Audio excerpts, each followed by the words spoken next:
Karachi university affiliated colleges के law students, अगर आप इजी नोट्स बाय करना चाहते हैं तो अभी व्हाट्सएप से बाय करें।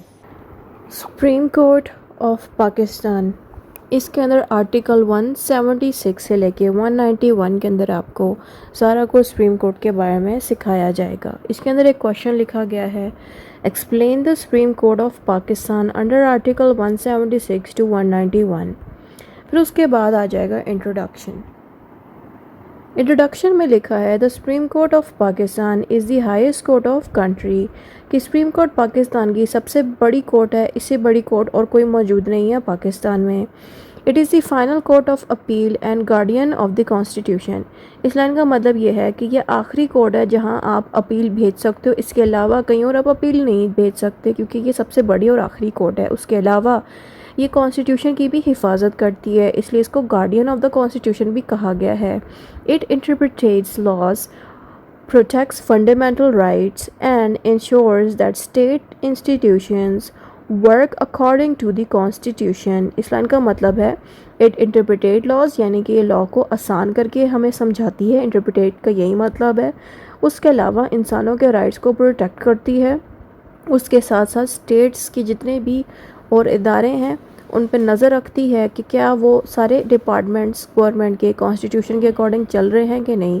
फिर आ जाते हैं रेलेवेंट आर्टिकल्स। रेलेवेंट आर्टिकल्स का मतलब ये है कि जो आर्टिकल 176 से लेके 191 जो है उनके अंदर बाकी के आर्टिकल्स में क्या क्या शामिल है वो सारा इसमें बताया जाएगा। सबसे पहला आर्टिकल है इसमें आर्टिकल 176, जिसमें composition of the Supreme court के बारे में सिखाया गया है। कंपोजिशन का मतलब है कि सुप्रीम कोर्ट में कितने जजेस होने चाहिए, ये सारा कंपोजिशन में आता है। फिर आता है आर्टिकल 177, इसमें यह बताया जाएगा कि सुप्रीम कोर्ट के जजेस किस तरह से अपॉइंट होते हैं, जॉब पे कैसे आते हैं। फिर आता है आर्टिकल 178, जिसमें यह बताया जाता है कि किस तरह से जजेस ओथ लेते हैं। फिर आता है आर्टिकल 179, जिसमें यह बताया जाता है कि जजेस किस तरह से रिटायर होते हैं। फिर आता है आर्टिकल 184, जिसमें ओरिजिनल जुरिस्डिक्शन बताई गई है। जुरिस्डिक्शन कहते हैं कोर्ट्स की पावर्स को। तो कोर्ट्स की कौन सी ओरिजिनल पावर्स हैं, अपैलेंट पावर्स हैं, एडवाइजरी पावर्स हैं, ये तीनों पावर्स जुरिस्डिक्शन जो हैं आपको आर्टिकल 184, 185 और 186 में सिखाई गई हैं। फिर आता है आर्टिकल 188, इसमें आती है review of judgment. Review of judgment का मतलब है कि जो लोअर कोर्ट है वो अगर कोई जजमेंट या डिसीजन देती हैं तो उनको ये चेक कर सकते हैं सुप्रीम कोर्ट। उसके अलावा सुप्रीम कोर्ट अपने भी डिसीजंस को चेक कर सकती हैं, दोबारा से रिव्यू कर सकती है अपनी ही जजमेंट्स को। फिर आता है 189 का आर्टिकल, इसमें decision binding on other court. इस लाइन का मतलब ये है कि जो भी डिसीजन सुप्रीम कोर्ट लेगी वो लोअर कोर्ट के ऊपर बाइंडिंग होंगी। बाइंडिंग का मतलब है कि लोअर कोर्ट को वो सारे डिसीजन मानने होंगे जो कि सुप्रीम कोर्ट ने लिए हैं। फिर आता है आर्टिकल 191, रूल्स ऑफ कोर्ट्स। इसमें कुछ रूल्स के बारे में बताया जाएगा। अब फिर उसके बाद नेक्स्ट हेडिंग आपने देनी है इसमें meaning of the Supreme court की। सुप्रीम कोर्ट का मीनिंग ये है कि ये सबसे हाईएस्ट कोर्ट है पाकिस्तान की। उसके अलावा इसमें मज़ीद पॉइंट्स ऐड कर सकते हैं आप लोग कि पाकिस्तान की सबसे हाईएस्ट कोर्ट है, ये फाइनल कोर्ट ऑफ अपील है, गार्डियन है कॉन्स्टिट्यूशन की, इंसानों के राइट्स को प्रोटेक्ट करती है। ये वही सेम बातें हैं जो हम पहले पढ़ चुके हैं। फिर आता है कॉन्स्टिट्यूशनल प्रोविजंस। अब यहाँ पे क्या हमने करना है कि सारे आर्टिकल जो अभी थोड़ी देर पहले हमने पढ़े वो एक एक करके समझते हैं। सबसे पहले आएगा आर्टिकल 176, जिसमें composition of the Supreme court का बताया गया है। तो इसमें हमने बताना है कि अकॉर्डिंग टू आर्टिकल 176 जो सुप्रीम कोर्ट है उसमें एक चीफ जस्टिस तो लाजमी होना चाहिए और बाकी के जजेस भी होते हैं। द नंबर ऑफ जजेस इज़ डिटरमिन्ड बाय लॉ। इस लास्ट लाइन का मतलब ये है कि जितना कॉन्स्टिट्यूशन में तादाद बताई गई है जजेस की, उतने ही जजेस सुप्रीम कोर्ट में बैठने चाहिए। फिर आता है आर्टिकल 77। तो जो 177 का आर्टिकल है उसमें अपॉइंटमेंट ऑफ जजेस के बारे में बताया गया है कि सुप्रीम कोर्ट के तमाम जजेस को प्रेसिडेंट अपॉइंट करता है। उसके अलावा appointment are made according to article 175A, कि जो आर्टिकल 175A है अपॉइंटमेंट उसी के अंदर ही बताई गई हैं। आर्टिकल 175A की वीडियो का लिंक यहाँ टॉप पे मौजूद है, वहाँ से जाके आप लोग देख लेंगे किस तरह से आर्टिकल 175A में जजेस को जॉब पे रखा जाता है। फिर आता है जजेस मस्ट फुलफिल कॉन्स्टिट्यूशनल क्वालिफिकेशन। इस लाइन का मतलब ये है कि कॉन्स्टिट्यूशन में जो पावर्स एंड मेथड्स बताए गए हैं उसी के अकॉर्डिंग ही जजेस को अपनी ड्यूटीज़ को निभाना है। फिर आता है आर्टिकल 178, ओथ ऑफ जजेस। ओथ ऑफ जजेस का मतलब है कि एक दफ़ा जब जजेस को अपॉइंटमेंट मिल जाती है, जॉब्स मिल जाती हैं, तो फिर वो ओथ लेते हैं, तो कहते हैं कसम उठाते हैं। अब वो कसम किस चीज़ की उठाते हैं?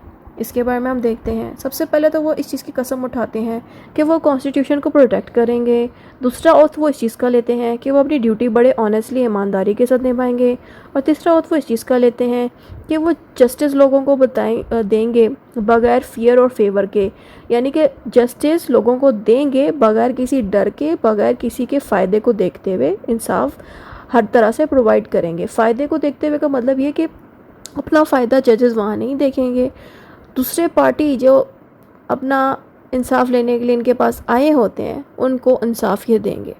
जहाँ पे जजेस अपने फ़ायदे के लिए अगर डिसीजन दे रहा है तो फिर वो चीज़ वो गलत कर रहा है, इसीलिए यहाँ पे ओथ लिया जाता है इन जजेस से। फिर आता है आर्टिकल 179। इसमें रिटायरमेंट के बारे में बताया गया है कि सुप्रीम कोर्ट के जजेस जो है रिटायर हो सकते हैं उन तमाम तरीके से जिस तरह से कॉन्स्टिट्यूशन ने बताया, यानी कि कॉन्स्टिट्यूशन में जो एज और मेथड रखा है रिटायरमेंट का, उस हिसाब से रिटायर हो जाते हैं। अब हमारे पास आ जाती हैं इन सुप्रीम कोर्ट की पावर्स। सुप्रीम कोर्ट की पावर्स का जिक्र आपको आर्टिकल 184 से लेके 188 तक मिलेंगी। तो सबसे पहला जो आर्टिकल है 184, उसमें ओरिजिनल ज्यूरिसडिक्शन के बारे में बताया गया है। ज्यूरिसडिक्शन कहते हैं पावर्स को, तो ओरिजिनल का मतलब यहाँ पे ये है कि सुप्रीम कोर्ट में डायरेक्टली कोई केस पहली दफ़ा जा रहा है जो ना कि किसी लोअर कोर्ट में गया ना ही किसी हाई कोर्ट में गया, सीधा ही सुप्रीम कोर्ट में गया है, तो उसका मतलब ये है कि सुप्रीम कोर्ट के पास ओरिजिनल ज्यूरिसडिक्शन की पावर्स हैं। अगर हम बात करें अपेलेंट ज्यूरिसडिक्शन की, जो कि आर्टिकल 185 में लिखी गई हैं, अपेलेंट ज्यूरिसडिक्शन का मतलब ये है कि सुप्रीम कोर्ट के पास वो केस डायरेक्टली नहीं आया बल्कि वो केस पहले लोअर कोर्ट में गया था, फिर वहाँ से अपील गई थी हाई कोर्ट में, वहाँ हाई कोर्ट में फिर डिसीजन लिया गया, फिर डिसीजन वहाँ हाई कोर्ट से भी अच्छा नहीं लगा पार्टीज़ को, फिर वो डिसीजन के ऊपर अपील फिर सुप्रीम कोर्ट में आई है, इसलिए इसको कहते हैं अपेलेंट ज्यूरिसडिक्शन, यानी कि अपील के केस आया है सुप्रीम कोर्ट के पास कि वो लोअर कोर्ट के डिसीजन को चेक करें। अगर सुप्रीम कोर्ट को लगा कि लोअर कोर्ट ने डिसीजन सही से नहीं दिया तो सुप्रीम कोर्ट फिर उस केस को खुद डील करती है। लेकिन अपेलेंट ज्यूरिसडिक्शन का मतलब है कि केस डायरेक्टली सीधा सुप्रीम कोर्ट की तरफ नहीं आया बल्कि पहले लोअर कोर्ट्स की तरफ से होके पहुंचा है सुप्रीम कोर्ट तक अपील के ज़रिए। तो ये फ़र्क है ओरिजिनल एंड अपेलेंट ज्यूरिसडिक्शंस में। फिर आ जाता है हमारे पास आर्टिकल 186, जिसमें आ जाता है एडवाइजरी ज्यूरिसडिक्शन। ये जो एडवाइजरी ज्यूरिसडिक्शन की पावर है ये सिर्फ आपको सुप्रीम कोर्ट की मिलेंगी। अगर आप हाई कोर्ट या फिर लोअर कोर्ट की ज्यूरिसडिक्शन देखें तो वहाँ पे आपको एडवाइजरी ज्यूरिसडिक्शन की पावर्स नहीं देखने को मिलेंगी, क्योंकि सुप्रीम कोर्ट सबसे ज़्यादा बड़ी कोर्ट है, इसीलिए सुप्रीम कोर्ट को 186 आर्टिकल के अकॉर्डिंग एडवाइजरी पावर्स दी गई हैं। एडवाइजरी का मतलब होता है किसी को मशवरा देना, एडवाइस देना। तो सुप्रीम कोर्ट के पास पूरी पावर्स हैं कि वो प्रेसिडेंट की रिक्वेस्ट के साथ ओपिनियन वगैरह ले सकती हैं। मतलब यहाँ पे हो ये रहा है कि जो प्रेसिडेंट है वो खुद सुप्रीम कोर्ट से ओपिनियन ले सकता है, मशवरे ले सकता है। तो ये पावर सिर्फ सुप्रीम कोर्ट को मिली हुई है। फिर आता है आर्टिकल 188, जिसमें आता है रिव्यू ज्यूरिसडिक्शन। इसका मतलब ये है कि कोई भी डिसीजन अगर लिया है, अगर सुप्रीम कोर्ट ने कोई खुद डिसीजन लिया है या पुराने जो जजेस थे उन्होंने अगर सुप्रीम कोर्ट में कोई डिसीजन दिया है, तो सुप्रीम कोर्ट के जितने भी डिसीजन हैं, जजमेंट्स हैं, उनको दोबारा से रिव्यू यानी कि चेक कर सकती है सुप्रीम कोर्ट आर्टिकल 188 के अकॉर्डिंग। फिर आगे आता है हमारे पास functions of the Supreme Court. Function में सबसे पहले नंबर पे आएगा इंटरप्रिटेशन ऑफ द कॉन्स्टिट्यूशन। इसका मतलब ये है कि जो कॉन्स्टिट्यूशन है उसको अच्छे से एक्सप्लेन करता है सुप्रीम कोर्ट। उसके अलावा सुप्रीम कोर्ट के पास जुडिशल रिव्यू की भी पावर्स हैं, यानी कि ये दूसरे जो गवर्नमेंट के डिपार्टमेंट्स हैं उन पर नज़र रख सकती है, चेक रख सकती है। इसको कहते हैं जुडिशल रिव्यू की पावर्स। पर आता है protection of the fundamental rights. इसका मतलब है कि इनके पास फंडामेंटल राइट्स को ये प्रोटेक्ट करते हैं, यानी कि इंसानों के राइट्स को ये प्रोटेक्ट रखते हैं। फिर आता है सेटलमेंट ऑफ डिस्प्यूट। इसका मतलब है कि कॉन्स्टिट्यूशनल, सिविल एंड क्रिमिनल मामलात को ये हैंडल करते हैं, जो भी लड़ाइयाँ लगती हैं उनको डील करते हैं। फिर आगे आते हैं मेंटेनिंग रूल ऑफ लॉ। इनकी कोशिश होती है कि रूल ऑफ लॉ को मेंटेन किया जाए। इसका मतलब ये है कि सारे इंसानों को बराबर ट्रीट किया जाए। गवर्नमेंट जो है क्या वो सही से चल रही है कि नहीं लोगों के साथ, उस चीज़ को ये देखती है। उसके अलावा ये चीज़ भी देखती है कि क्या सब लोग लॉ को फॉलो कर रहे हैं कि नहीं। फिर हमारे पास नेक्स्ट हेडिंग आ जाती है, वो है इंडिपेंडेंस ऑफ जुडिशरी की। तो इंडिपेंडेंस ऑफ सुप्रीम कोर्ट के मैं आपने ये बताना है कि कॉन्स्टिट्यूशन के अंदर क्लियरली मैंशनड है कि जो जुडिशरी है वो सेपरेटली इंडिपेंडेंटली वर्क करेगी। और यही चीज़ कॉन्स्टिट्यूशनल अपॉइंटमेंट के अंदर यानी कि आर्टिकल 175A, जिसमें बाकायदा इन जजेस को रखा जाता है, वहाँ पे भी मैंशनड है कि ये तमाम जजेस इंडिपेंडेंटली फंक्शन परफॉर्म कर सकते हैं, यानी कि इंडिपेंडेंटली वर्क कर सकते हैं। फिर आता है सिक्योरिटी ऑफ द टेन्योर।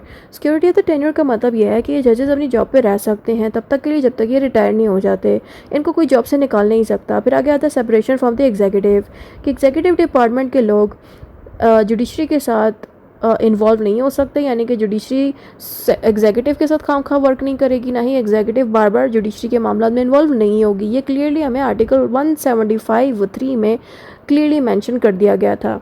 फिर आगे आता है हमारे पास importance of the Supreme Court. Supreme Court हमारे लिए क्यों इंपॉर्टेंट है? ये इसलिए इंपॉर्टेंट है क्योंकि ये हमारे कॉन्स्टिट्यूशन को प्रोटेक्ट करती है, इंसानों के राइट्स को प्रोटेक्ट करती है, रूल ऑफ लॉ को मेंटेन रखती है और कॉन्स्टिट्यूशन की सुप्रीमेसी को भी प्रोटेक्ट रखती है, कि कोशिश करती है कि कॉन्स्टिट्यूशन को फॉलो किया जाए। उसके अलावा प्रोवाइड्स फाइनल जस्टिस, यानी कि ये आखिरी कोर्ट है जो कि जस्टिस प्रोवाइड करती है, डिसीजन देती है। फिर आता है स्ट्रेंथन्स द डेमोक्रेसी, कि डेमोक्रेसी सिस्टम को ये काफ़ी मजबूत रखती है। फिर आता है कंक्लूजन,